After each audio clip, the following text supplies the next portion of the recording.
Seriez-vous capable de changer d'emploi demain matin? Est-ce que c'est un challenge de changer d'emploi? Est-ce que ça effraie? Je pense que ça effraie les gens, puis je pense pas que ça devrait effrayer les gens. Et j'ai l'impression qu'on a hérité d'une espèce de vision peut-être un peu romantique, un peu décalée, en mon sens, de l'emploi à vie. Là, Mais on nous vendait ça. Mais on nous vendait ça il y a 30 ans, là, je veux dire. Oui, mais ces gens-là sont encore sur le marché du travail, dans le sens où c'était la prémisse d'être fidèle. Non, mais je pense à mes parents, mais même moi, j'ai grandi avec cette mentalité de rester fidèle à quelqu'un. Là, je comprends qu'aujourd'hui, on éclate les affaires, puis on voit peut-être moins de fidélité, mais dans le temps, on nous disait quand même d'être fidèle à quelqu'un, de travailler fort, de gravir les échelons. Il y avait l'espèce de mentalité d'avoir une retraite active, une maison, des enfants, un chien. Il y avait quand même... Il y avait tout ça, là, la stabilité, tu sais. Yeah, je me rappelle que quand j'ai commencé en radio, on me disait un jour tu vas avoir une vraie job, mais c'était ça mais la voilà ta vraie job, mais je tu es animatrice maintenant. Pourquoi on me disait ça? Tu sais, c'était pas méchant, ça se voulait pas méchant.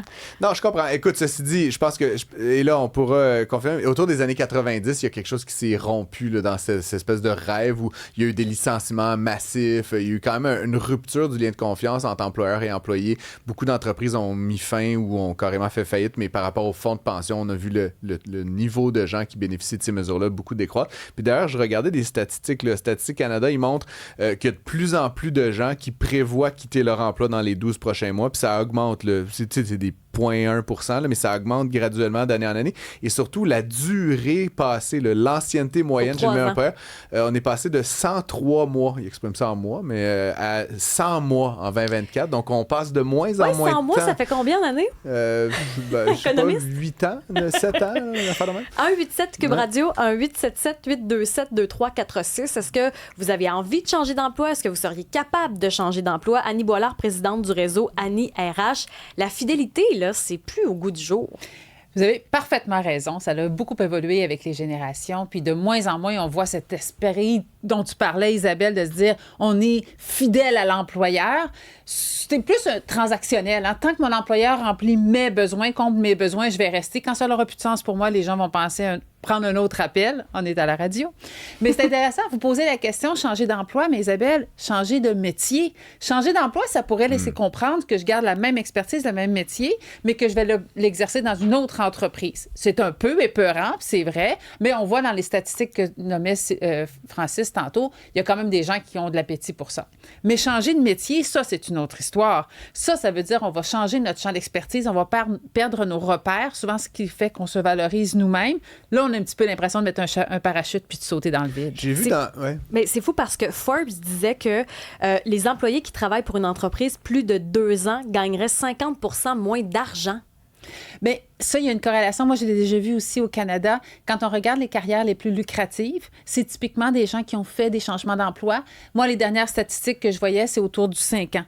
Une personne qui a changé d'emploi au plus à chaque 5 ans a une carrière ultimement plus lucrative que quelqu'un qui est resté avec le même employeur parce qu'il y a des stratégies de négociation là-dedans qui vont s'opérer quand on rejoint un nouvel employeur. Ceci dit, j'ai travaillé, moi, avec des très grandes entreprises, là, notamment en Europe. Puis ce qu'on voit, c'est que tu changes d'emploi, mais dans la même institution, là, notamment les institutions financières. Puis justement, ces grandes banques là, ou autres, là, souvent, ce qu'ils vont chercher à faire, puis c'est à ton point, Annie, c'est de mettre les gens d'un secteur à un autre, puis donc qui soit à l'intérieur de l'employeur, dans le fond, mais qui acquiert des expertises, des expériences, des compréhensions diverses. Puis ce qui est vraiment riche de leur point de vue, c'est que cette personne-là, après, elle va pas dire « Ah, regarde, dans l'autre département, l'autre secteur, l'autre pays, ben c'est comme ça qu'ils font. » Puis ils deviennent comme des espèces de, je sais pas comment dire, là, des passeurs entre des parties, parce que beaucoup des très grandes organisations qu'on vit aujourd'hui sont vraiment prises avec des silos là, absolument infernaux. Les gens se parlent plus, ils sont quasiment rivaux entre eux. Donc, changer d'emploi d'un employeur à l'autre peut-être, mais je pense que de plus en plus à l'intérieur de certaines grandes entreprises, il est possible d'avoir des défis vraiment intéressants tout en restant au même endroit. Là, ça met la pression sur l'employeur de trouver des nouvelles jobs à ces bonnes personnes-là à l'intérieur de la boîte, puis c'est pas toujours facile. Ouais, Francis, j'ajouterais, ça met de la pression à l'employeur, puis ça met de la pression sur les gestionnaires, parce que derrière ça, il y a un gestionnaire qui a dit « Ça, c'est ma star, c'est mon meilleur employé, donc je vais le laisser aller dans une autre équipe. » Hein? C'est difficile pour les gestionnaires. Puis ça veut dire qu'il y a quelqu'un qui va recevoir aussi quelqu'un qui est néophyte dans son domaine parce qu'il va servir de petite école pour l'apprentissage de cette personne-là. Ouais. Il y a beaucoup de défis. Mais dans ceux qui changent d'emploi, là, puis est-ce que c'est davantage les jeunes, c'est la génération Z ou ça se voit de façon généralisée maintenant? Bon, c'est toujours difficile. Tu as toujours des excellentes questions, Isabelle. En fait, c'est que c'est difficile à répondre parce que les données que nous avons tiennent de quelques années. Hein? Par définition, on ne le sait pas. Là, pour 2026, 27, 28, on parlerait d'une boule de cristal. Mais les statistiques que nous avons dans le passé, rien ne nous dit qu'elles vont perdurer dans le temps parce que là, il se passe plein de choses dans le monde du travail. Notre démographie change. Donc, on a un taux de chômage qui tient un petit peu artificiellement bas du fait qu'on a moins de jeunes sur le marché du travail. Donc, ça vient brouiller les cartes. L'intelligence artificielle également. Donc, si je réponds à ta question basée sur les informations que nous avons il y a quelques années, je te dirais oui, effectivement, les plus jeunes ont tendance à changer d'emploi plus rapidement. Maintenant, à l'époque, il y avait aussi un marché qui était très ouvert, donc c'était plus facile. Pouvons-nous faire une corrélation et dire que dans le futur, les plus jeunes changeront d'emploi plus facilement? Il y a beaucoup de points d'interrogation. Il y a moins de création d'emplois qu'il y en avait aussi. Bien, moi, je voyais, là, on a un économiste avec nous, mais que ça fait 3 ans qu'au Québec, on n'a pas créé de nouveaux emplois dans la fonction privée, dans les entreprises privées. C'est le public qui crée les emplois pratiquement. Oui, et qui crée les emplois pas tant que ça. Là. Effectivement, c'est notre démographie et c'est le resserrement des critères d'immigration qui contribue à conserver un taux de chômage qui est plus bas.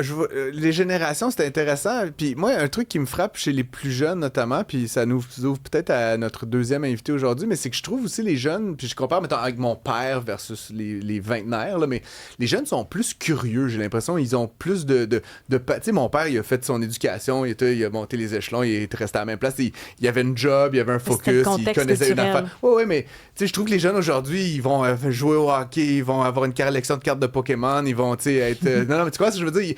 J'ai l'impression que le panorama des intérêts est plus vaste chez les jeunes. Puis moi, je me trouve un peu au milieu du gué entre ces deux générations-là. Mais je me dis peut-être que ça permet justement de changer plus facilement d'un contexte à l'autre, puisqu'on a ces différents univers-là qu'on aime, qu'on maîtrise, vers lesquels on peut se dédier. Je sais pas si c'est une hypothèse qui tient la route, Annie. Il y a plus d'espace pour les passions, les loisirs. On parle beaucoup de l'équilibre de la vie personnelle, professionnelle qui trône dans le sommet des priorités des jeunes travailleurs. Donc, effectivement, ça leur donne la possibilité de découvrir des nouvelles passions puis des nouveaux talents. Ça me fait penser à notre pays. Mais qu'on peut monétiser ultimement, puis c'est peut-être ce que Océane Giguère va nous raconter. Océane, tu as quitté ton emploi récemment pour vivre ton rêve. Peux-tu nous expliquer un peu de quoi, qu'est-ce qui s'est passé justement? Ben oui, ça fait longtemps que je fais de l'art. Depuis que je suis toute petite, je fais de l'art. Puis je travaillais en restauration. Ça faisait 2 ans que je travaillais en restauration. Puis en février, j'ai découvert les snail mail. Les courriers, les clubs de courriers, c'est très populaire. On envoie des lettres à la main. Oui, on lâche le AI, on lâche nos petits écrans, puis on revient au papier, au tangible. Êtes-vous beaucoup à faire ça? C'est ça, au Québec, c'était presque inconnu. Là. Il y en avait quelques-uns que j'ai trouvés, mais comparé aux États-Unis, je dirais que c'est presque inconnu là, au Québec. Là. Donc, tu as créé le courrier de la Lune. C'est parti de là, l'espèce de je veux retoucher au papier, écrire, m'éloigner des écrans, je pars mon affaire. Oui, fait que là, j'ai trouvé cette manière-là justement pour mettre de l'avant mon art puis partager mon art au Québec parce que c'est difficile de subvenir comme artiste là, au Québec. Surtout, tu sais, je suis jeune encore. Tu sais, mes emplois, c'est des emplois étudiants. Trouver une manière de faire des sous aussi, de partager ce que je fais à travers les réseaux, c'est une chose, mais de le faire en vrai aussi, que les gens aillent physiquement, tu sais, les œuvres, c'est différent. Là. Est-ce que tu as trouvé une façon que ce soit rentable de gagner un peu ta vie avec ça? Est-ce que tu as réussi à te créer un réseau? Oui, ben là, j'ai TikTok. C'est là-dessus que ça l'a explosé. Là, la seconde où j'ai annoncé que j'ai démissionné de mon emploi pour essayer de vivre de mon art. Puis là, je suis fière de dire qu'aujourd'hui, je vis de mon art. J'ai déjà comme... ça l'a explosé vraiment. Combien à peu près sont abonnés à ta chaîne? Là, en ce moment, c'est plus de 400 membres par mois qui sont abonnés au courrier. Puis mon TikTok, c'est 1800 environ en comme 2 mois. Là, fait que ça a bien été. Ouais. Comment ça fonctionne? Les gens s'inscrivent, puis à chaque mois, t'envoies une histoire. C'est quoi les lettres que t'envoies par la poste? Ben dans le fond, le courrier de la Lune, pourquoi j'ai appelé ça le courrier de la Lune? C'est j'ai découvert qu'à chaque mois, les pleines lunes ont des noms. Oui. Fait que moi, ça m'inspire pour créer ces mathématiques. Fait que mettons, là, en juin, c'était la lune des fraises. Oui. Puis là, je crée une œuvre. Moi, je fais ma peinture chez moi. Ensuite, tout chez moi de A à Z, là, j'imprime tout à la main. Ben, avec mon imprimante. Oui, mais on comprend. Je fais tout chez moi. J'imprime une impression de luxe de ma toile.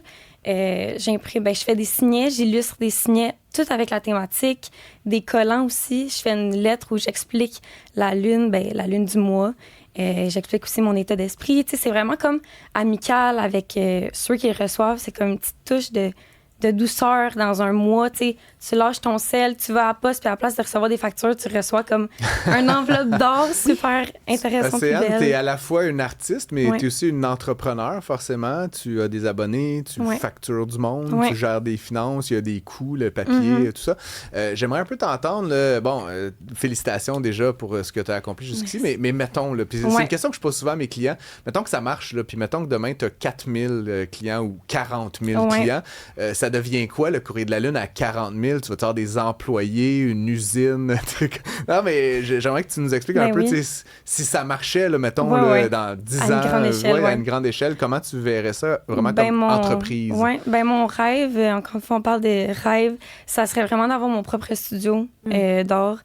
Pas trop loin de chez moi, là, fait que évidemment d'avoir des employés qui m'aident avec l'emballage, parce que là en ce moment c'est ma mère qui m'aide le soir, on la salue, pour tout emballer, parce que là c'est ça la grosse vague d'abonnés que j'ai eu, c'était 3 jours avant l'envoi. Puis j'en ai eu comme 150 en une journée et j'avais pas imprimé assez de choses, fait que c'est sûr que si ça monte en volume, j'aurais pas le choix là, de... Moi, ce que je trouve intéressant, c'est qu'on dit souvent les jeunes. Puis là, on parle de même. Les jeunes, les tablettes, les écrans. Mais toi, tu vas à contre-courant. Puis visiblement, ça fonctionne. Est-ce que c'est des jeunes qui s'inscrivent à ta chaîne? Oui. Il y a beaucoup, justement, qui c'est des jeunes génération Z qui n'ont pas eu ils n'ont pas eu de courrier. Moi, je connais pas ça, là, recevoir du courrier par la poste, comme mes parents y ont vécu. Fait que c'est comme le retour à ça qui est le fun, puis c'est ça qui est excitant. Il y a aussi beaucoup de personnes de l'âge de mes parents, 40, 50, qui ont comme une nostalgie de revenir à ça aussi. Fait que, pour vrai, les âges sont vraiment bien étalés, là. Mais donc, est-ce que vous trouvez justement que les écrans, il y en a un peu trop, puis c'est de chercher des activités justement en dehors? C'est intéressant, ça? Oui, non, c'est l'intelligence artificielle, les écrans, tout va vite. Je vais trouver une manière de revenir à quelque chose de simple, la base, le papier, l'art, tu sais, c'est doux, là, ça fait du bien dans la semaine. Il y a tellement de monde qui m'ont écrit pour me dire, si tu savais à quel point ça leur fait du bien, ta lettre, genre, c'est venu me chercher. Il y en a que ça fait leur semaine, là. Fait que juste ça, c'est la plus grande réussite que j'ai eue, là. Ceci dit, bon, je veux pas trop tourner le fer dans la plaie, mais j'ai pas le sentiment, Océane, que tu es nécessairement représentative de ta génération. Tu sais, je pense qu'il y a une certaine crainte, le monde est complexe, il y a l'IA, il y a beaucoup moins d'opportunités d'emploi. On le voit, le taux de chômage chez les jeunes est à 14 c'est quoi le message que tu aimerais passer à tes congénères générationnels? Là, si tu avais à motiver ta gang, là, c'est quoi ta morale ou ta philosophie par rapport à tout ça? Ben, ma morale, ça serait de dire que je sais que dans notre génération, il y a comme un sens, une recherche de sens, d'épanouissement. Puis, des fois, c'est d'essayer de la suivre. Puis c'est sûr que c'est difficile parce que en ce moment, tu sais, c'est pas facile de risquer, mettons, de démissionner de ton emploi pour vivre de ta passion, vivre de ton rêve. Moi, je l'ai fait comme moitié-moitié. Tu sais, j'ai commencé ça, mais j'avais encore mon emploi. Fait que c'est d'essayer quand même. Puis toute ma vie, je me suis dit, j'essaye pas parce que j'ai peur. Je le fais pas parce que j'ai peur. Puis là, pour une fois, j'ai essayé. Puis, garde, ça a fonctionné. J'ai été chanceuse aussi. Les réseaux, maintenant, on a les réseaux. Là, on a la chance d'avoir les réseaux sociaux. C'est ça qui aide aussi. Ben, t'as écouté, au fait, on va dire une petite voix, là, parce que je trouve qu'on critique, on casse beaucoup de sucre sur le dos des jeunes. On fait justement, vous autres, les jeunes, on généralise beaucoup cette génération-là, mais à chaque fois qu'on a des jeunes dans la vingtaine, ils ont toujours des projets comme ça, super créatifs, qui osent peut-être même plus que d'autres générations. Est-ce que c'est comme ça que tu t'identifies, toi? Ben, je pense que oui. Je pense que j'ai toujours eu cette idée-là d'amener quelque chose de nouveau. Je voulais partager mon art différemment. Puis là, ben, quand j'ai tombé sur ce concept-là, j'ai dit, j'essaye, mais j'espère vraiment que plus de gens s'essayent. Ouais. C'est juste oser, là, t'as tout gagné. Juste à essayer, t'as tout gagné. Océane Giguère, on peut te suivre donc sur les réseaux. On pourrait même s'abonner pour la prochaine lune de juillet. Il y a Jessica en régie qui vient de s'abonner, elle me dit-elle. Fait que tu t'es fait au moins une fan. Je pense qu'Annie va faire la même chose. Ça a valu la peine de venir juste pour tes 2 nouveaux abonnés et peut-être plus à l'autre. Je pense qu'il y a quelque chose aussi par rapport, peut-être c'est plus féminin, mais l'apport de la lune aussi a pris une place très importante. Je sais que Francis, c'est pas dans ton bac, mais je me sens moins interpellée naturellement, mais j'avoue que le projet est cool entrepreneurialement. Puis tu sais, à la limite que j'aime la lune ou pas, c'est pas tellement important. Mais il faut juste respecter les autres dans leur passion. On te respecte dans ta geekitude. Non, mais c'est vrai. Après, on peut se respecter dans l'affaire de la lune. Mais ce que je veux dire, c'est que peut-être moi, je m'abonnerais à une autre affaire. À la limite, chacun, comme on le dit souvent, chacun son truc. Vraiment. Non, Francis. On supporte les entrepreneurs québécois. C'était une fille, c'était une femme, c'est correct cadeau. Parce que faut le ramener des fois. Mais oui, derrière une lune puis tout ça, il y a une jeune entrepreneur québécoise qui mérite notre attention, notre support. Il y en a plein. C'est une belle communauté des entrepreneurs. Être trop rationnel dans sa tête, il faut se libérer. Annie Boilard, est-ce que ça t'étonne d'entendre justement des jeunes qui osent comme ça? Est-ce qu'on est là-dessus ou on est plutôt dans, on sait bien les jeunes, la technologie? C'est comme si on les critique beaucoup, cette génération-là. Je pense qu'on les critique beaucoup, puis on pourrait beaucoup se parler de la notion même de génération. Parce que derrière ça, scientifiquement, là, on est des humains, puis les humains ont les mêmes besoins. Bon, évidemment, il y a des situations culturelles, il y a de l'évolution de l'économie, puis il y a des valeurs qui diffèrent, mais bon. Alors, moi, ce que je vois quand je regarde Océane, d'abord, je vois une super entrepreneur. Moi, j'en suis une entrepreneur. Je ne suis pas juste travailleur autonome, je gère une entreprise. Je porte la responsabilité d'un payroll, de tout ce qui vient avec. Tantôt, tu posais des questions sur la croissance. Francis, qu'est-ce qui va se passer? Je ne le sais pas, toi non plus. Tu ne sais pas ce qui va se passer pour elle, mais moi, je sais une chose. Avant d'en trouver des solutions, on a ça dans notre ADN, les entrepreneurs québécois. On est une belle communauté, on s'entraide, on est fiers de nous. Et moi, je vois une jeune entrepreneur, je vois une artiste. Moi, j'ai écrit un bouquin. Vous me direz, c'est pas le même type d'art, mais c'est l'art littéraire quand même. On a tous besoin de cette solidarité. Puis là, c'est la semaine de la Saint-Jean. Ma foi, soyons chauvins, soyons fiers de nous, puis pas besoin de chercher les problèmes qui s'en viennent. Ils arriveront toujours, là. Regarde, là, t'as ton fan club en régie, en plus, Annie RH, là, qui m'écrivent des messages de haine depuis tantôt. Là,